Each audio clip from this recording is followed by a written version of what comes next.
Hi everyone, this is part 2 of my Narcissistic Parents. There will be a part 3 and I guess lots of other parts. I'm trying to keep these as concise, but sometimes when you're speaking, things just come out and stuff. So please subscribe to my channel. This is part 2.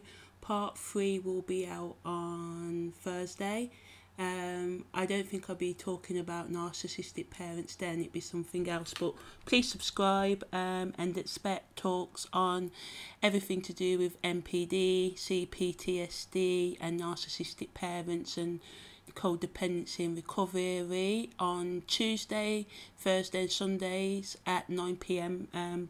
British time. Thank you. But it's just I don't know, it just brings up lots of emotions in me still, because I'm still in shock, and I've been told to speak really candidly about all of this and stuff, because I'm healed in so many other areas and I am healing in this area, but it is still touchy for me, and that's another thing we have to just admit. So you think about it, as a child, I mean, being a parent myself, all I ever wanted since the day my child was born is to be a better parent. I've changed my life around so much since I gave birth to him, and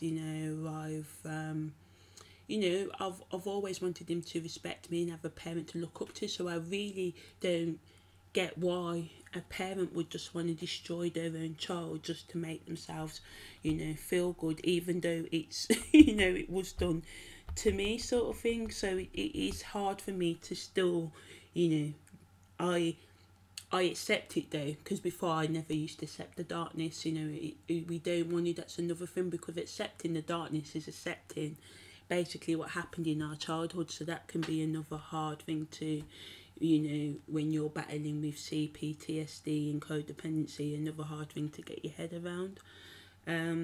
But yeah, for instance, I've backed away for about 6 months, and then I let my mum back in my life about 4 weeks ago now, and she's still doing that bombarding thing, because what my mum thinks, she calls me on my mobile. I'm not one of these people that always have my phone anyway around. I'm always doing stuff, potting around my house, outside, maybe 2 missed calls, but my mum will always ring with like a succession of 2 missed calls or 3 missed calls. They're very demanding on your time. It's like she thinks whenever she needs me, I should be there, and we get used to just being there for people. This is why we end up in abusive relationships and stuff, because it's home to us, that is familiar, that is, and these are the things we need to work our way out of, realising that's not love. Love doesn't have to be traumatic and dramatic and, an idealisation and put down and lift me up, then put me down and lift me up and put me down. That is not what love is all about. So what you have to remember is that, we've been hijacked. This is what I tell myself. Whenever you feel bad because of it and you're in torment, because the natural thing is you want to love your parents. Who wants to really hate their parents, even if they have done bad things?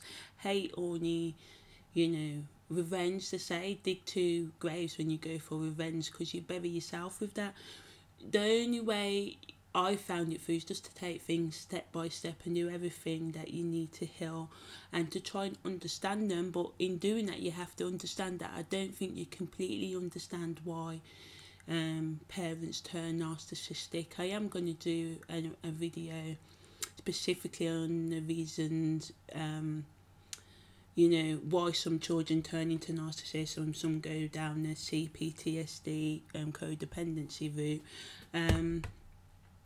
I believe a lot of it, because I'm also very much into astrology as well. I'm a professional astrologer. I've seen by analysing natal charts, especially of mine and my family members and other people as well, you can see narcissism traits, soul lineage traits in a natal chart as well. Like this astrology contains a lot of answers, but and so does the scriptures of the world as well. But that's for another video. But you know, we were hijacked. We are really hijacked. That's what they do. Remember, we were never allowed to admit our natural emotional responses for whatever they did. If they hit you, put you down. You know, whenever we did something good at school, or you know, anything to deserve merit for, you were put down. It was, you know, they put you down for it. They'll always say, oh well, you know, if you got 9 marks out of 10, they say, why didn't you get 10? You know, that kind of thing. All your achievement, everything you've done in life, you've been made to feel less than for, so you put yourself less than.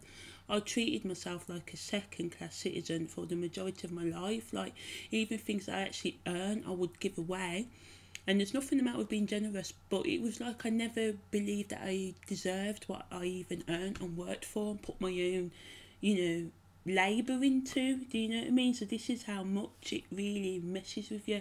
It messes with, you know, what you see as right and wrong. Like, and you think that, I used to just think that I was being judgmental if I wanted to stay away from people like my family, because I realised when I was younger that, you know, well, you know, there's something up, but I didn't know what it was.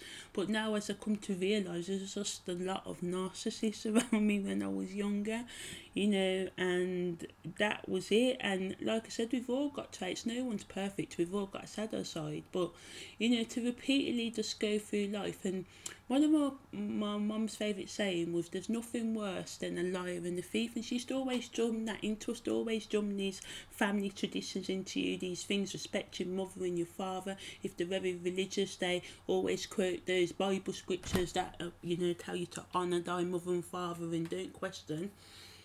And that's it. It's like they don't respect you as even a human being. It's like, even now when she obsessively calls me, it's like she believes that she's called.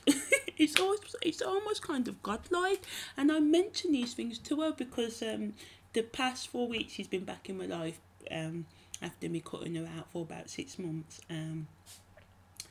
I have made it very clear that I'm just not interested. Certain things, the gossip of, you know, the gossip about my siblings and all the rest of it. I'm not interested in all of that, because that's their narcissistic supply. And all my years, knowing my mum, she's always complained about this certain friend.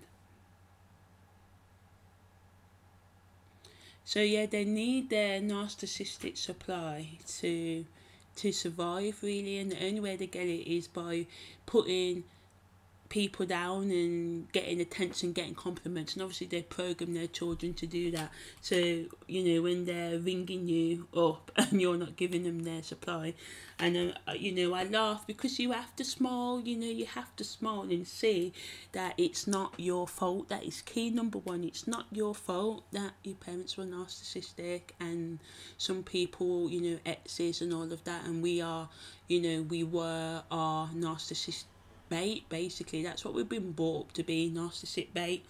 And it's about unprogramming all of that, being made to feel like kind of like a puppet, some kind of doll. Because I used to have these thoughts to myself before I knew exactly what it was, you know, narcissistic personality disorder and stuff, that, you know, it was like I was just an object, a dolly, just something to be, like, always telling us what to wear. Even when we was like 13, 14, we still couldn't really pick our own clothes, or we had to, you know, dress in a certain way and do things a certain way. So yeah, it's like they enjoy, or they get off and control, or they need, like, they feel like they have to be in control, because, you know, I am a bit, you know, love-centered. I understand that they had trauma themselves as a child, you know, because as I said, you know, I've turned out to be a codependent, but at least one of my siblings has gone down the narcissistic route as well. So obviously we had the same upbringing. So, you know, it's trauma what breeds all kinds of CPTSD, NPD. And for me personally, I believe that we all need to be given the chance, but only if we make it clear that we want that chance. If a person doesn't see a problem with their behaviour and doesn't want to change, then you can't make them change. The only thing you can do is change yourself and not beat yourself up for all the things that they did do to you. And it is hard, you know. you will battle every day of your life. I battle with this, and it used to stop me from achieving stuff, but now I just take one step at a time, you know, just do things one step at a time, and then you'll, with your recovery, and you'll see all those little changes will one day add up to big changes. So I'm going to end this video here. I'm going to make loads more videos and all of this. Check out my other videos. I've got stuff on the third eye, the path of intuition. I'm going to make a more in-depth video on soul ties, and you know what's keeping us all in these situationships on earth anyway in the first place. So yeah, I've got a lot of a different spin, a more added layer of depth to stuff, because I'm very into philosophy and psychology. I've got a degree in psychology, life coaching, and I also got a keen interest in spirituality and meditation and stuff. So I'm going to be fusing all of that into, you know, all my talks on, you know, NPD, CPTSD and addiction and life recovery. So yeah, thanks, please subscribe.